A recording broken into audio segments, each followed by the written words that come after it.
Bon dia, guten Tag, Tenoshindine, and a good day to you all. Wherever you are and whatever you're doing, I hope you're having a great day. Hello, I have just released an album by my band Sources Sin entitled I Am Fire. In this video, I'm going to show how I have mastered the album in Reaper.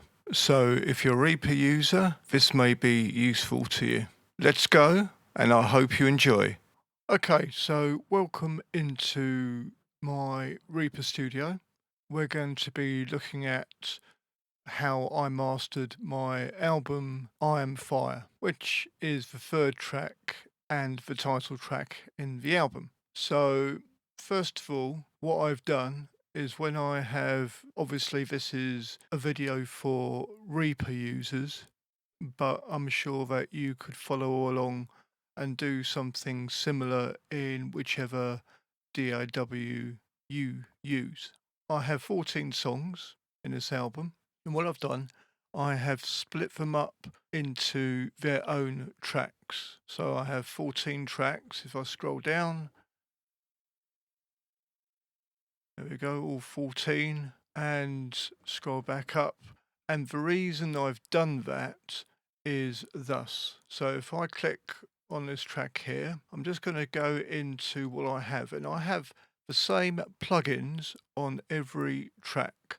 Were recorded at a certain volume, and some of them were at slightly different volumes than others.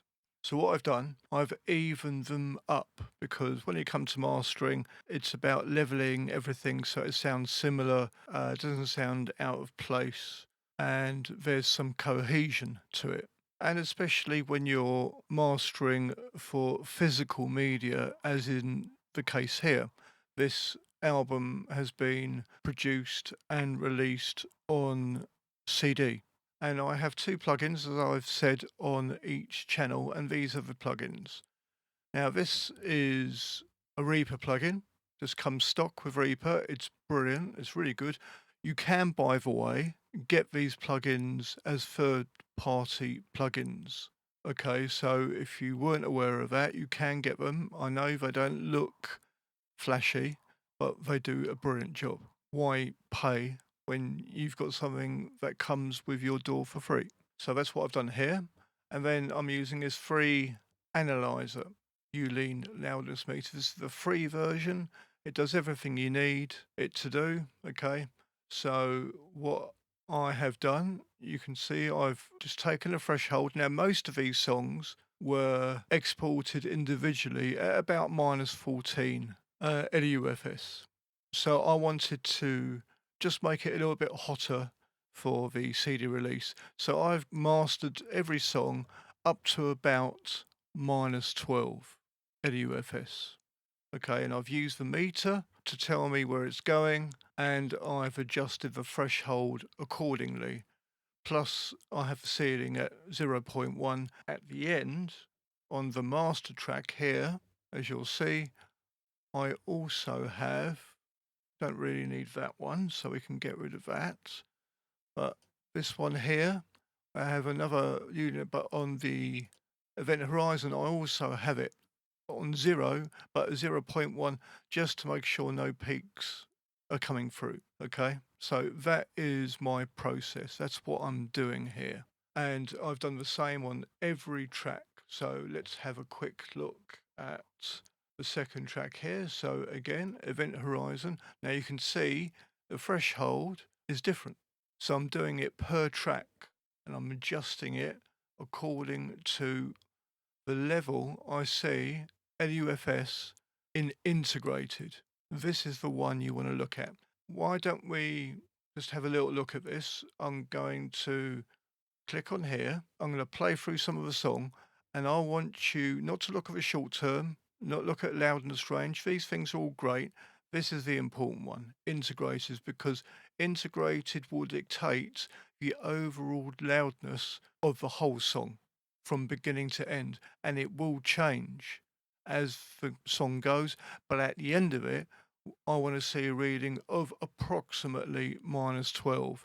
It could be a roundabout average that I'm looking for. Okay, so let's have a quick play of this, and see what we see.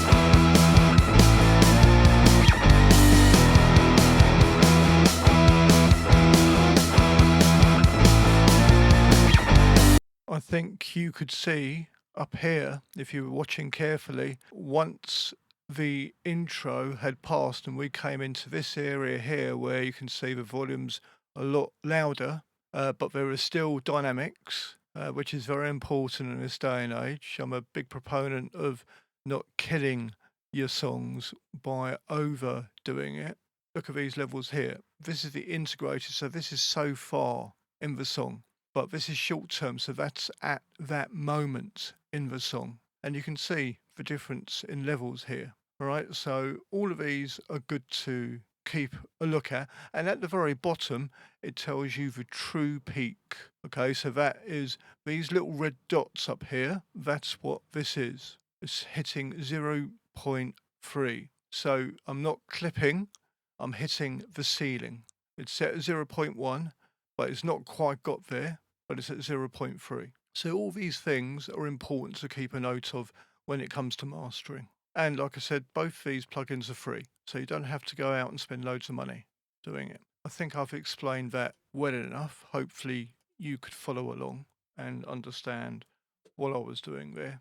Now, once the songs have been imported and I have moved them to their individual parts, so there's no overlap here. So if I go to the end here, you see how I have this blue track. If this is overshot to about, say, here, to about here, what I do, as long as it's not interfering with the audio, if the audio is finished, I will put it back to this point here. And then I'll pull the next song in and make sure that it starts there. In Reaper, to make markers and to name them, because that is going to help when it comes to CD management, because it's going to be looking for the next song. Otherwise, it's just going to be one long song. That's how the CD will read it. So you need markers with names on and with a number, which it will be given automatically, so that the CD can read that and understand that that is a new song coming in. How do you make markers? Well, you press Shift M to create a marker, and I will detail that. I'll show you now. Over here, I find a space where there's nothing going on. So I left click there. Let's get it on there like that. Right. So left click. Now on PC, it's Shift M. I'm assuming it's going to be the same with Mac, but you'll have to look into that if you're a Mac user. Shift M, and here we go. Add marker. So what you would do, you would name your marker. So let's just type in anything. This is the position in the timeline that it's at. You would set a color. So let's give it, say, that color there. So let's say okay, left, and there you go. You have your marker. So now that song would be called Thomas, and it would be marker 15, and you would put that at the very beginning of the item, the audio item on that track. Okay, it has to be at the very beginning. I'll just demonstrate here. As you can see, marker is here. I press Shift M, and then I drag the song in so it lines up with the beginning song lines up with the marker. It has to line up with the marker so that the CD understands when you're burning the CD, it understands that that is the beginning of the song. After all of this is done, we then need to master the song. So once you're happy with all your levels, then you would come up here and go to render. Now, first of all, before we go into the burning section, this is what you need to do at the very beginning of a session or just before you go into burning part of it. Okay, you must you must select 44.1, 44 100, because the that is what CD accepts. Okay, and you must also, at wave bit depth, you must choose 16-bit, because again that is how CD is formatted. Okay, so don't choose 24-bit, which is usually what you would use, certainly in putting audio out to streaming, okay, and things like that. It must be 16-bit. What we need to do now is, when we come to here, we go to render again. You output it to wherever you want to output it to. You name the album. This is all set up, 44.1. Where it says format, normally we would be exporting it as a WAV file, but because we're burning to CD, that is not going to happen. So left click, and we're going to scroll down to where it says audio CD image Q/bin format. In this section here, this is important. Lead in silence for tracks. I like to leave 2 seconds between each track. That is the standard for CD, which is 2000 milliseconds. So we're going to type in 2000, just like that. Markers define new tracks. We're going to leave that as it is. That's how it comes up. We don't want to change that. And then we will click this little box. So there's a tick that comes up, burn CD image after render.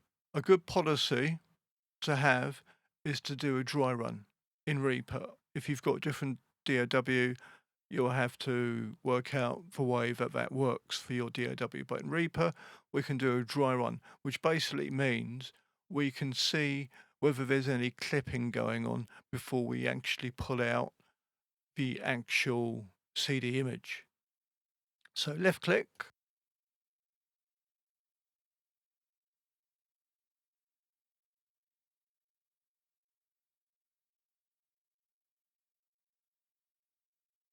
close out of that, and then we could render our file. I'm not going to render it here because I've already done it, but that would be exactly what we've seen here, except it puts a file up in the desktop, in my case here. Yep. All right. So that is that. I hope you have found this of some use. If you're a Reaper user and you were wondering how to do mastering within Reaper, this is my way of doing it. It's not the only way you can do it, because there's so many different ways of doing things within Reaper, but I think it's a pretty easy to follow and methodical, common sense way of mastering within Reaper. And good luck. Good luck if you're going to be making your own albums and putting them out, whether it's on physical media or via streaming. The best of luck, and take care.